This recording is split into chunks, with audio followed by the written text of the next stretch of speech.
எல்லாருக்கும் வணக்கம். நான் Hema Subramanian. Welcome to home cooking Tamil. காலையில நல்ல ஒரு ஹெல்த்தி பிரேக்ஃபாஸ்ட் சாப்பிட்டா நாள் முழுக்க நல்ல எனர்ஜெட்டிக்கா ஷார்ப்பா இருக்கும். இன்னைக்கு நம்ம 6 வித்தியாசமான ஹெல்த்தி பிரேக்ஃபாஸ்ட் ரெசிபிஸ் தான் பார்க்க போறோம். ஒன்னொன்னுமே அவ்வளோ டிஃப்ரெண்டா இருக்கும். வாங்க எப்படி செய்யறதுன்னு பார்க்கலாம். இந்த ரெசிபிக்கு நான் இன்னைக்கு 1 கப் கொண்டக்கடலை எடுத்திருக்கேன். இதுல தேவையான அளவு தண்ணியை ஊத்தி 8 மணி நேரம் ஊற விடுங்க. 8 மணி நேரத்துக்கு அப்புறம் பாத்தீங்கன்னா கொண்டக்கடலை நல்லா ஊறிடுச்சு. இன்னொரு பவுல்ல 1/2 கப் பச்சை அரிசி அப்புறம் 1 டீஸ்பூன் வெந்தயம் சேர்த்து தேவையான அளவு தண்ணியை ஊத்தி 8 மணி நேரம் ஊற விடுங்க. இப்போ கொண்டக்கடலை அரிசி ரெண்டுமே நல்லா ஊறிடுச்சு. நெக்ஸ்ட் இதை ரெண்டையும் ஒன்னா சேர்த்து அரைச்சிக்கலாம். மிக்சியில பாதி கொண்டக்கடலை அப்புறம் பாதி ஊற வச்ச அரிசியை போடுங்க. மொத்தமா போட்டு அரைக்க வேண்டாம், பேட்சா அரைச்சிக்கலாம். நெக்ஸ்ட் இதுல 1 துண்டு இஞ்சி நறுக்குனது, 2 பச்சை மிளகாய் நறுக்குனது, கொஞ்சமா தண்ணி ஊத்தி இப்போ நல்லா பேஸ்டா அரைச்சுக்கோங்க.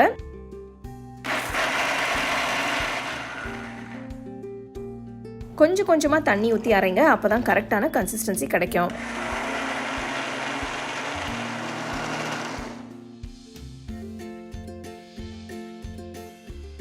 மாவு ஒரு பவுலுக்கு மாத்திட்டு நெக்ஸ்ட் மீதி இருக்கிற கொண்டக்கடலையும் அரிசியும் போட்டு கொஞ்சமா தண்ணி ஊத்தி நல்லா அரைச்சுக்கோங்க. கொண்டக்கடலை வெயிட்டை மேனேஜ் பண்றதுக்கு அப்புறம் டைஜஷனுக்கும் ஹெல்ப் பண்ணும்.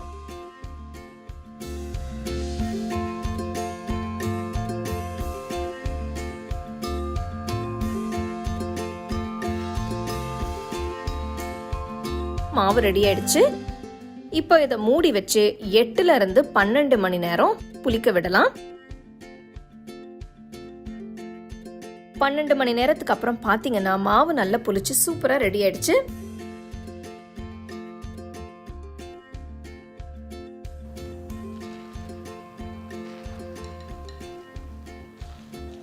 பாத்தீங்கன்னா மாவு கட்டியா இருக்கு. அதனால கொஞ்சமா தண்ணி ஊத்தி கரைச்சிக்கலாம். மாவு ரொம்ப திக்காவும் இருக்கக்கூடாது. கொஞ்சம் தண்ணி ஊத்தி தோசை மாவு பதத்துக்கு கரைச்சிக்கோங்க. நெக்ஸ்ட் இதுல 1 டீஸ்பூன் உப்பு போட்டு 1/2 டீஸ்பூன் ஜீரகம் சேர்த்து மாவை நல்லா மிக்ஸ் பண்ணுங்க. மாவு இப்போ ரெடி ஆயிடுச்சு. நம்ம தோசை பண்ண ஆரம்பிக்கலாம். தோசைக்கல் நல்லா சூடானதும் ஒரு கரண்டி மாவு எடுத்து ஊத்தி ஈவனா தேங்க.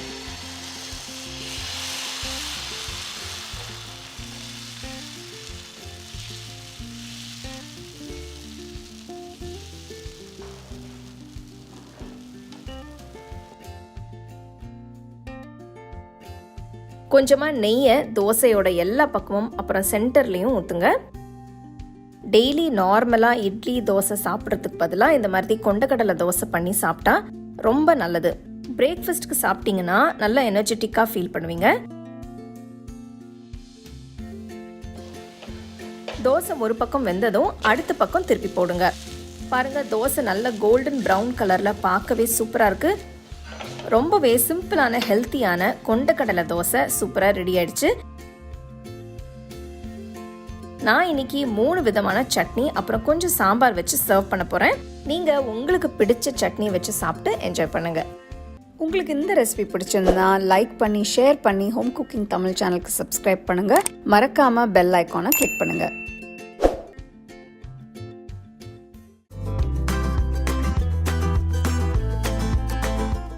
ராகி ரொட்டி செய்ய நான் 1 கப் ராகி மாவை எடுத்திருக்கேன். இது 250 ml கப். இது கூட 3/4 கப் அரிசி மாவு எடுத்துக்கலாம். 1/2 டீஸ்பூன் உப்பு சேர்த்து நல்லா கலந்து விடுங்க.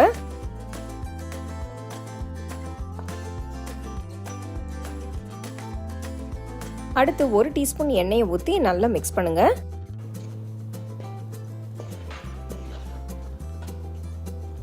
இப்போ நம்ம நல்ல சூடான கொதிக்கிற தண்ணியை கொஞ்சமா ஊற்றி நல்லா கலந்து விட போறோம். இப்படி கொதிக்கிற தண்ணியை ஊத்துறதால ஒரு கரண்டி வச்சு நல்லா மிக்ஸ் பண்ணுங்க.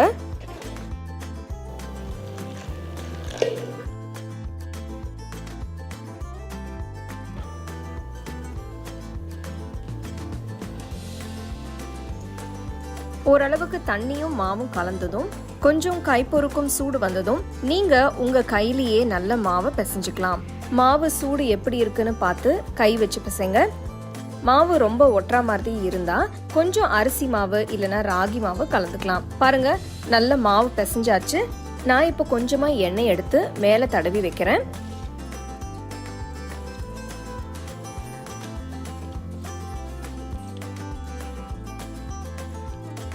மாவை மூடி வச்சு ஒரு 10 நிமிஷம் ஊற வைக்கலாம்.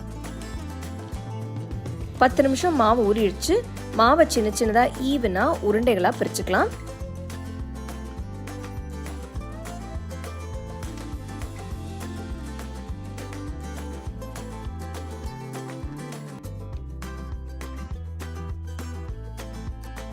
சப்பாத்தி கல்லுல கொஞ்சமா மாவு தூவி விட்டு மாவு உருண்டைய கொஞ்சம் ராகி மாவுல டிப் பண்ணி எடுத்து கல்லுல வச்சு மெதுவா மெலிசா திரட்டுங்க.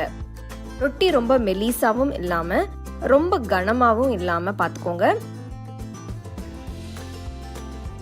உங்களுக்கு கரெக்டா ரவுண்டா திரட்ட முடியலன்னா பரவாயில்ல, நீங்க ஒரு கட்டர் யூஸ் பண்ணி கரெக்டா ரவுண்டா கட் பண்ணிக்கலாம்.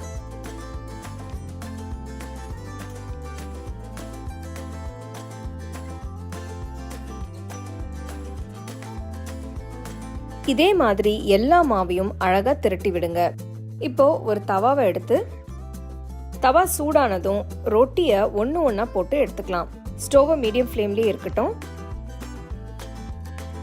2 பக்கம் நல்லா திருப்பி திருப்பி போட்டு செய்யுங்க.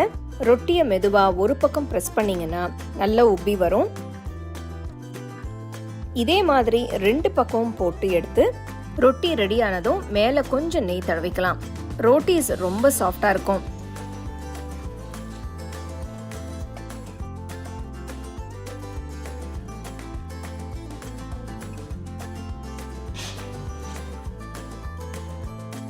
ராகி ரொட்டி ரெடி ஆயிடுச்சு. நல்ல சூடா சர்வ் பண்ணுங்க.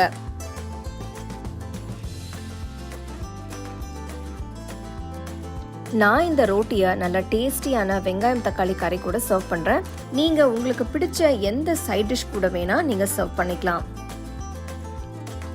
சூப்பர் சாஃப்டான நல்ல ஈஸியா செய்யக்கூடிய ராகி ரொட்டி எப்படி செய்யறதுன்னு பாத்தீங்க. நீங்க உங்களுக்கு பிடிச்ச சைட் டிஷ் வச்சு நீங்க சர்வ் பண்ணிக்கலாம். ரொம்ப டேஸ்டா இருக்கும். கண்டிப்பா ட்ரை பண்ணி பார்த்துட்டு உங்க ஃபேமிலி ஃப்ரெண்ட்ஸோட ஷேர் பண்ணுங்க.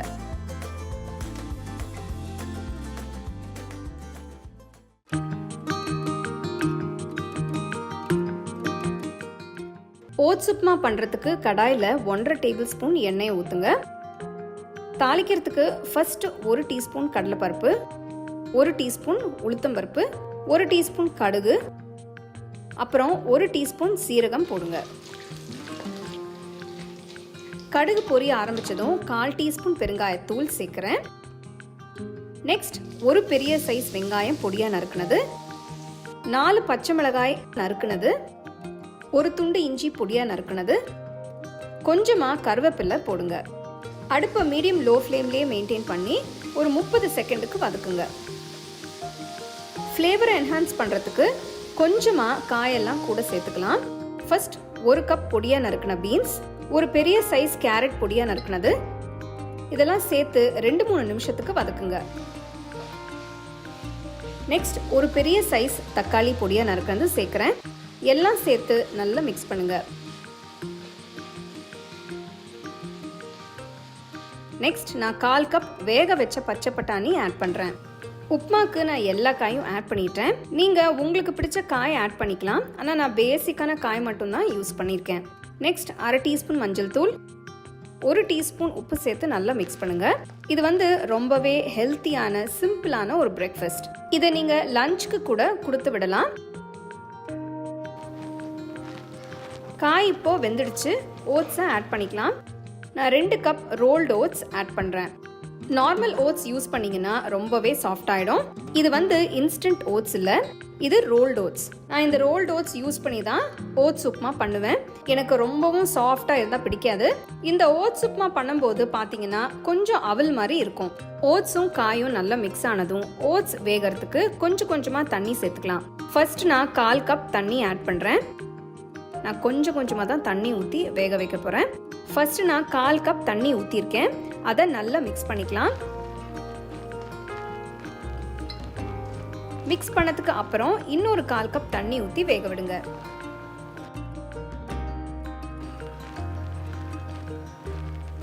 இந்த ஸ்டேஜில் உப்பு செக் பண்ணிட்டு வேணும்னா ஆட் பண்ணிக்கோங்க.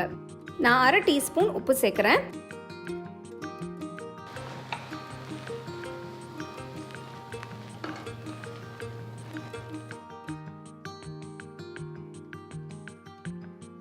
கடாயை மூடி 5 நிமிஷத்துக்கு லோ ஃப்ளேமில் வேக விடுங்க. 5 நிமிஷத்துக்கு அப்புறம் ஓப்பன் பண்ணி பாருங்க. இப்போ ஓட்ஸை எடுத்து சாப்பிட்டு பார்த்தீங்கன்னா நல்லா சாஃப்ட் ஆயிடுச்சு. இல்லைன்னா இன்னும் 1/4 கப் தண்ணி ஊற்றி 2-3 நிமிஷத்துக்கு வேக விடுங்க. ஓட்ஸ் பர்ஃபெக்டாக வெந்துடுச்சு. இந்த மாதிரி தான் நாங்கள் சாப்பிடுவோம். கடைசியாக கொஞ்சமாக எலுமிச்சை பழத்தோட ஜூஸை ஆட் பண்ணுறேன். இது வந்து ஆப்ஷனல் தான். நெக்ஸ்ட் கொஞ்சமாக வறுத்த வேர்க்கடலை அப்புறம் நறுக்கின கொத்தமல்லியை சேர்த்து நல்லா மிக்ஸ் பண்ணுங்க. ரொம்பவே சிம்பிளான டேஸ்டியான ஓட்ஸ் உப்புமா ரெடி ஆயிடுச்சு. இதை நீங்கள் அப்படியே சாப்பிடலாம், இல்லைனா சட்னி சாம்பார் வச்சு கூட சாப்பிடலாம். ரொம்ப சூப்பராக இருக்கும்.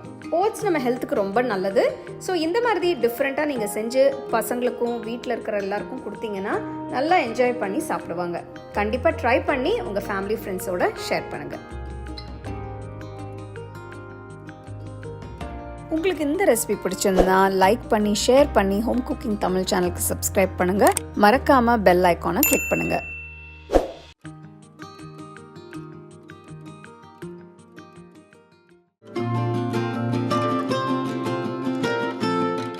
ஒரு பேன்ல 1 கப் கோதுமை ரவையை சேர்த்துட்டு மீடியம் ஃப்ளேம்ல 5 நிமிஷத்துக்கு வறுத்துக்கோங்க.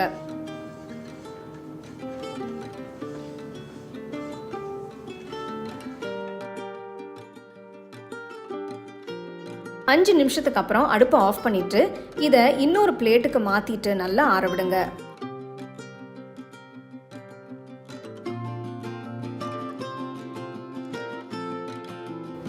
கோதுமை ரவை இப்போ நல்லா ஆறிடுச்சு. இதுல 1/2 டீஸ்பூன் உப்பு அப்புறம் நல்லா பீட் பண்ண தயிர் 1 கப் ஆட் பண்ணுங்க. பாத்தீங்கன்னா கோதுமை ரவை தயிரை உடனே அப்சார்ப் பண்ண ஆரம்பிச்சிருச்சு. நெக்ஸ்ட் கொஞ்சமா தண்ணி ஊற்றி நல்லா மிக்ஸ் பண்ணுங்க.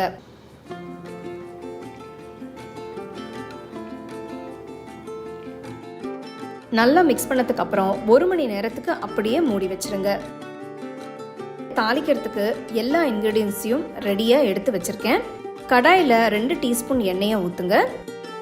1 டீஸ்பூன் கடலைப்பருப்பு, 1 டீஸ்பூன் உளுத்தம்பருப்பு, 1 டீஸ்பூன் கடுகு, 1 டீஸ்பூன் சீரகம் எல்லாம் சேர்த்து நல்லா மிக்ஸ் பண்ணுங்க. கடுகு பொரிய ஆரம்பிச்சதும் 1 துண்டு இஞ்சி பொடியா நறுக்குனது சேர்க்கிறேன். 1 பச்சை மிளகாய் பொடியா நறுக்குனது, கொஞ்சமா கருவேப்பிலை ஆட் பண்ணுங்க.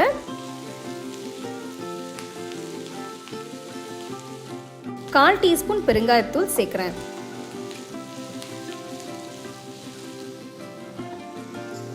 ஒரு மணி நேரத்துக்கு அப்புறம் பார்த்தீங்கன்னா கோதுமை ரவை வந்து நல்லா தண்ணி எல்லாம் அப்சார்ப் பண்ணிட்டு சூப்பரா திக்கா ஆயிடுச்சு. இப்போ இதுல தாளிச்ச மசாலாவை சேர்த்து நல்லா மிக்ஸ் பண்ணுங்க.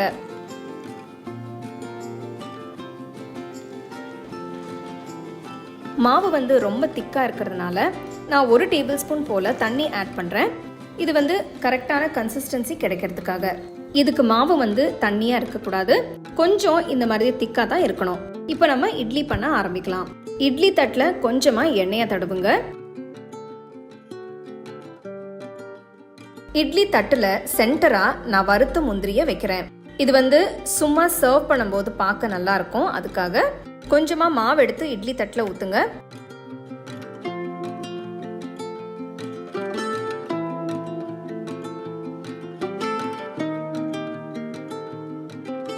ஃபுல்லா ஊத்தி முடிஞ்சதும் இட்லி பாத்திரத்துல வச்சு 15 நிமிஷத்துக்கு வேக விடுங்க. 15 நிமிஷத்துக்கு அப்புறம் பாத்தீங்கன்னா இட்லி வந்து நல்லா வெந்து சூப்பரா ரெடி ஆயிடுச்சு. இப்போ இட்லி தட்டை எடுத்துருங்க. எடுத்துட்டு மெதுவா தட்டுல இருந்து இட்லியை எடுத்து நல்ல சூடா டேஸ்டியான சட்னியோட சர்வ் பண்ணுங்க. பாருங்க இட்லி எவ்வளவு சூப்பரா பர்ஃபெக்டா இருக்குன்னு. நான் இங்க கொத்தமல்லி தேங்காய் சட்னி கூட சர்வ் பண்றேன். கொத்தமல்லி தேங்காய் சட்னியோட ரெசிபி நம்மளோட ஹோம் குக்கிங் சேனல்ல இருக்கு. அதோட லிங்க் நான் டிஸ்கிரிப்ஷன்ல தரேன். ஸோ ஒரு சேஞ்சுக்கு எப்பவுமே மாவு அரைச்சு செய்யற இட்லிக்கு பதிலாக இந்த மாதிரி ஹெல்த்தியான கோதுமை ரவை இட்லி செஞ்சு பாருங்க. உங்களுக்கு பிடிச்ச சட்னி சாம்பார் வச்சு சாப்பிட்டுட்டு உங்க ஃபேமிலி ஃப்ரெண்ட்ஸோட ஷேர் பண்ணுங்க. உங்களுக்கு இந்த ரெசிபி பிடிச்சிருந்தா லைக் பண்ணி ஷேர் பண்ணி ஹோம் குக்கிங் தமிழ் சேனலுக்கு சப்ஸ்கிரைப் பண்ணுங்க. மறக்காம பெல் ஐகானை கிளிக் பண்ணுங்க.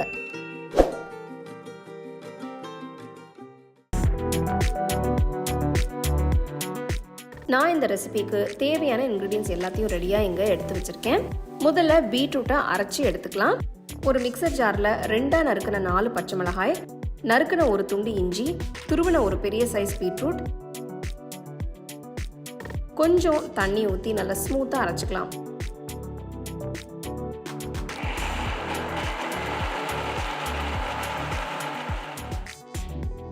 அரைச்ச விழுத ஒரு சின்ன பவுலுக்கு மாற்றி வச்சிடலாம். இன்னொரு பெரிய பவுலில் 2 கப் அளவுக்கு கோதுமை மாவு எடுத்திருக்கேன். இது 250 ml கப். இது கூட 1 டீஸ்பூன் உப்பு, 1 டீஸ்பூன் நைஸாக பொடிச்ச சில்லி ஃப்ளேக்ஸ்க்கு பதிலாக நீங்கள் மிளகாத்தூளும் யூஸ் பண்ணிக்கலாம்.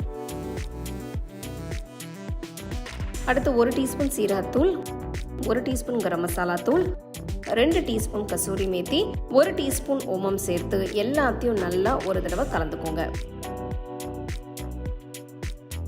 அடுத்து அரைச்ச பீட்ரூட் பேஸ்ட்டையும் சேர்த்து நல்லா மிக்ஸ் பண்ணுங்க. நான் இந்த மாவு பிசைய எந்த தண்ணியும் ஊற்றலை, பீட்ரூட் பேஸ்ட்ல இருக்கிற தண்ணியே போதும். மாவு நல்லா சாஃப்டா வர வரைக்கும் நல்லா பிசைங்க. ஒரு 5 நிமிஷம் பிசைஞ்சிங்கன்னா நல்லா சாஃப்டா மாவு கிடைச்சிடும்.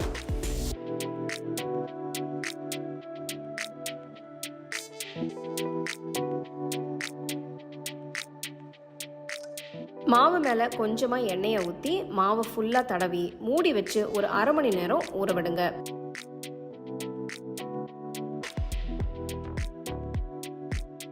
அரை மணி நேரம் ஆயிடுச்சு. மாவு நல்லா சாஃப்டாக இருக்கு. மாவை ஈவனாக சின்ன சின்ன உருண்டைகளாக பிரிச்சுக்கலாம்.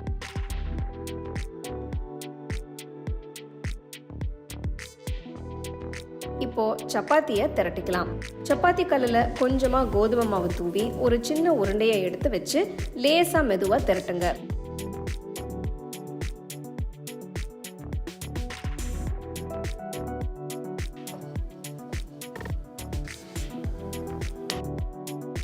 ஈவனாக ஸ்ப்ரெட் பண்ணதும் நல்ல ஷேப்காக ஒரு டப்பா மூடி வச்சு நான் அழகாக ரவுண்டாக கட் பண்ணி எடுத்திருக்கேன். சுற்றி இருக்கிற மாவை எடுத்துட்டு இதே மாதிரி எல்லா சப்பாத்தியும் ரெடி பண்ணி எடுத்துக்கலாம்.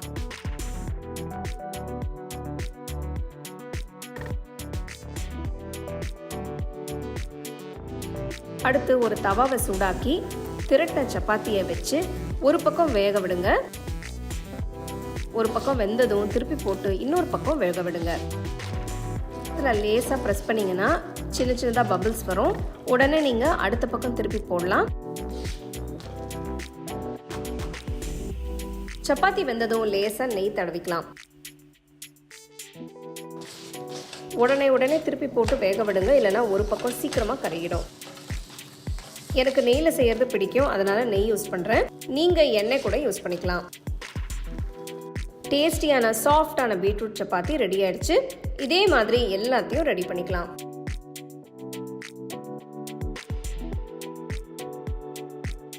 நான் இன்னைக்கு இந்த பீட்ரூட் சப்பாத்தியை தயிரும் ஊறுகாயும் வச்சு சர்வ் பண்ணுறேன். நீங்கள் உங்களுக்கு பிடிச்ச எந்த சைட் டிஷ் வச்சு கூட நீங்கள் சர்வ் பண்ணிக்கலாம். முன்னாடியே செஞ்ச சில சப்பாத்தி பரோட்டா லிங்க்ஸை டிஸ்கிரிப்ஷன் பாக்ஸில் கொடுக்குறேன், அதையும் ட்ரை பண்ணி பாருங்கள். இந்த ஈஸியான பீட்ரூட் சப்பாத்தி நீங்கள் லஞ்சுக்கு டின்னருக்கு எதுக்கு வேணாலும் செய்யலாம். இது ஒரு நல்ல லஞ்ச் பாக்ஸ் ரெசிபி கூட. கண்டிப்பாக ட்ரை பண்ணி பாருங்கள். உங்களுக்கு இந்த ரெசிபி பிடிச்சிருந்தா லைக் பண்ணி ஷேர் பண்ணி ஹோம் குக்கிங் தமிழ் சேனலுக்கு சப்ஸ்கிரைப் பண்ணுங்க. மறக்காம பெல் ஐகானை கிளிக் பண்ணுங்க.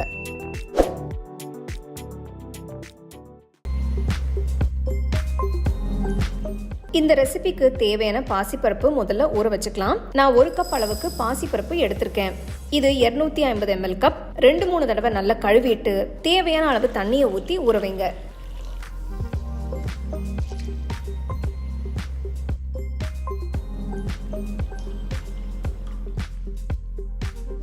ரெண்டு மணி நேரத்தில் பாசிப்பருப்பு நல்லா ஊறிடும்.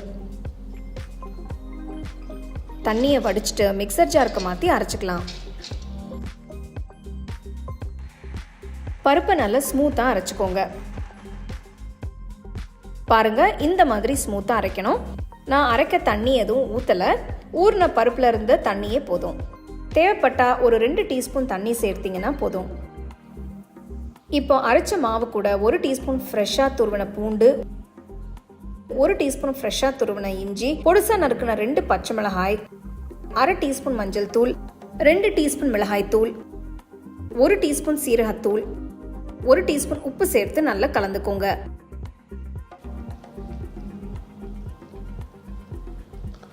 மாவை மசாலா கூட கலந்ததும் நீல வாக்கில் மெலிசா நறுக்கின 2 வெங்காயம்,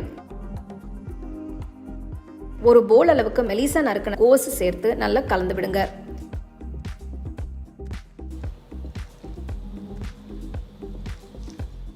இது கூட 3 டேபிள் ஸ்பூன் கடலை மாவு, பொடுசா நறுக்கின கொஞ்சம் கொத்தமல்லி சேர்த்து நல்லா மிக்ஸ் பண்ணுங்க. நீங்க கை வச்சு நல்லா ஈவனா கலந்துக்கலாம். எல்லாமே நல்லா கலந்து இருக்கிறது ரொம்ப முக்கியம். அப்பதான் டேஸ்ட் நல்லா இருக்கும். இந்த அடையை ஊற்ற நான் சின்னதா ஒரு பேனை யூஸ் பண்றேன். பேன்ல 2 டீஸ்பூன் அளவுக்கு எண்ணெயை ஊற்றி எல்லா பக்கமும் ஸ்ப்ரெட் பண்ணிக்கோங்க. பருப்பு கலவையில இருந்து கொஞ்சம் எடுத்து பேன்ல வச்சு கொஞ்சம் கனமா ஸ்ப்ரெட் பண்ணுங்க.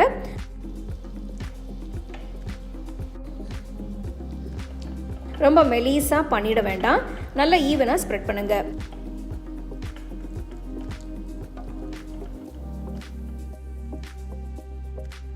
பேனை மூடி வச்சு ஸ்டோவை லோ ஃப்ளேம்லேயே வச்சு ஒரு 7 நிமிஷம் வேக விடுங்க. மூடியை ஓப்பன் பண்ணி பார்க்கலாம். ஒரு பக்கம் நல்லா வெந்திருக்கு. மெதுவாக இன்னொரு பக்கம் திருப்பி போடலாம். பாருங்க எவ்வளோ நல்லா வெந்திருக்குன்னு. பேனை திறந்து வச்சு இன்னொரு 7 நிமிஷத்துக்கு குக் பண்ணுங்க.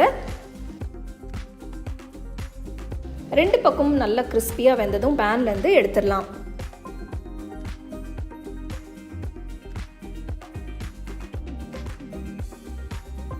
பாருங்க இந்த புரோட்டீன் ரிச் அடை எவ்வளோ கிறிஸ்பியாக வெந்திருக்குன்னு. இப்போ இதை நம்ம கட் பண்ணி எடுத்துக்கலாம். நான் ஒரு பீட்சா கட்டர் வச்சு இந்த அடையை பீசஸாக கட் பண்ணுறேன். இந்த அடையை வெளியில் நல்ல மொறுமொறுன்னு உள்ள சாஃப்டாகவும் இருக்கும். இதில் பருப்பு, வெங்காயம், கோஸ், மசாலா எல்லாம் சேர்த்து செய்யறதால ஹெல்த்தியாகவும் ரொம்ப டேஸ்டியாகவும் இருக்கும். இந்த ரெசிபியை நீங்கள் காலையில் பிரேக்ஃபாஸ்ட்டுக்கு செய்யலாம், இல்லைனா ஈவினிங் ஸ்நாக்ஸாகவும் பண்ணலாம். ப்ரிப்பேர் பண்ண உடனே ஏதாவது டிப் இல்லைன்னா சட்னி வச்சு நீங்கள் சர்வ் பண்ணலாம். ரொம்ப நல்லாயிருக்கும். பசங்களும் ரொம்ப விரும்பி சாப்பிடுவாங்க. ஸோ கண்டிப்பாக ட்ரை பண்ணி பாருங்கள்.